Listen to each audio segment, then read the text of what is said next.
Hello SSS members and pensioners, it's me Angel. Welcome sa aking YouTube channel. Sasagutin natin tong comment ng viewer natin pero itago ko lang ang pangalan niya.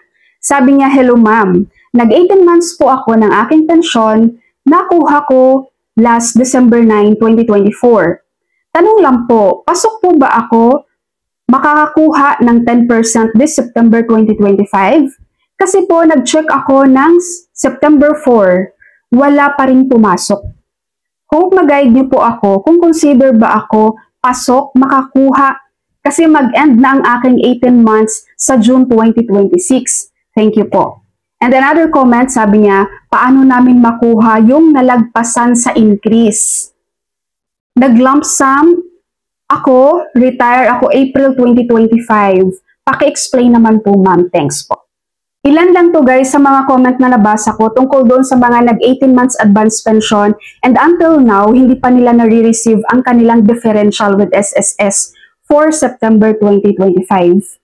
Kaya po, para po sa ating mga pensioners dyan na nag-18 months advance pension with SSS guys and until now, hindi nyo pa na-receive ang inyong differential, hintayin nyo lang guys dahil malayo pa naman, malayo pa ang kumbaga mahaba pa ang September, hindi pa naman tapos, no? So, hintayin nyo po kung kailan yan papasok sa account nyo, sa disbursement account nyo with SSS. Sa ngayon kasi guys, mahirapan talaga kayong mag-check kung kailan yan papasok sa inyo, kung anong date ng September.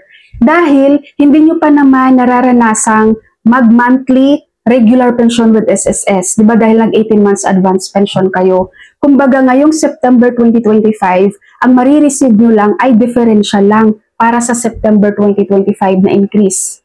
So, kumbaga, hindi nyo pa alam anong batch ba kayo, batch 1 or batch 2. Hindi nyo pa alam anong date ba pumapasok sa disbursement account nyo ang inyong pensyon. No, dahil depende po yun sa bank nyo eh. May mga bank dito na maaga lagi ang credit sa kanilang bangko. No? May iba naman, ang tagal ng credit, delay. So, sa ngayon talaga, mahihirapan pa kayong i-check kung anong date ba ng September papasok yan sa account nyo. Basta ang masigurado lang po natin guys, meron po kayong differential for September 2025 na increase. Take note guys ha, for September 2025 lang po. Meron kasi ditong may nabasa akong comment no, nag-18 months advance pension daw siya ng February 2025. Tapos sabi niya, ma'am, kailan ko ma-receive yung differential ko from February 2025 hanggang September 2025? Mali po yan. Mali po. September 2025 lang po, 1 month lang guys. Dahil September 2025 lang po nagkaroon ng increase ngayon. Okay, so hindi po kasama dito yung mga nakaraang buwan. Marami na rin sa ating mga pensioners dito guys ang nag-18 months advance and na-receive na nila ang kanilang differential. So sa mga wala pa, hintayin nyo lang, mahaba pa ang September. Hindi kasi natin alam guys, no, kailan, ano ba ang date ng crediting dyan sa mga disbursement account nyo. Okay? And ipapanood ko lang ulit to sa inyo guys. Ipakita ko lang ulit tong video clip sa interview no, with Alvin El Chico and SSS Vice President Carlo Villacorta regarding po sa differential para mas malinaw po sa inyo guys na meron talaga kayong differential kay SSS sa increase. Sabi ni Mike Cruz, for the retirement pensioners, Carlo, who advanced 18 months, how and when would they receive the increase? Kasi yung iba nag-a-advance. Paano yun, Carlo? Okay, salamat sa tanong, Sir Alvin.